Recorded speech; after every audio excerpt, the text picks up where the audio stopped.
இன்சொல் அமுது வழங்குபவர் காப்பா அரவாணன் அவர்கள். கிரேக்க மொழியில் முயற்சியை பற்றி ஒரு கதை வழங்குகிறது. ஒருவன் மலையின் அடிவாரத்தில் இருக்கும் கல் ஒன்றை உருட்டி கொண்டு சிகரத்திற்கு எடுத்துச் செல்வான். கை தவறி மேலே எடுத்துச் செல்லப்பட்ட அக்கல் உருண்டு கீழே வந்துவிடும். மீண்டும் அவன் அதனை உருட்டி உயரத்திற்கு எடுத்துச் செல்வான். மீண்டும் கீழே விழுந்துவிடும். இப்படி செய்து கொண்டே இருப்பான்.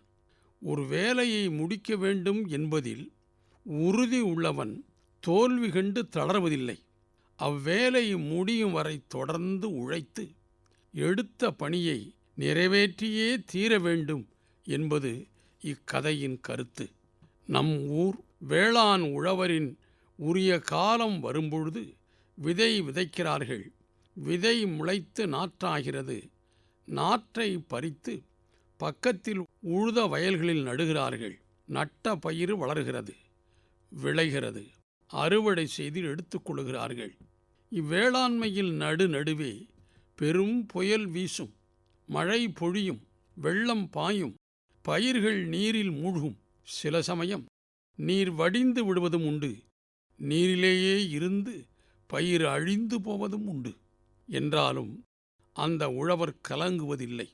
தொடர்ந்து முயற்சி மேற்கொள்ளுகின்றனர். அவர்கள் முயற்சி நிறைவேறியே தீருகிறது. கல்களை சிமெண்ட் சாந்து கொண்டு அடுக்கி சுவர் எழுப்ப கொத்தனார் எடுத்து வைக்கின்ற கற்கள் அனைத்தும் அப்படியே பற்றி கொள்வதில்லை. சில கற்கள் கை நழுவி கீழே விழுகின்றன. அதற்காக கவலைப்படுவதில்லை.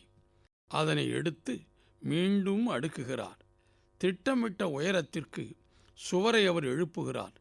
கல் கீழே விழுந்தவுடன் வேலையை விட்டுவிட்டு சென்று விடுவாரே, ஆனால் சுவரும் எழும்பாது, அவர் வாழவும் முடியாது. தொடர்ந்து முயற்சியால் அவருடைய வாழ்க்கை வெற்றி பெறுகிறது.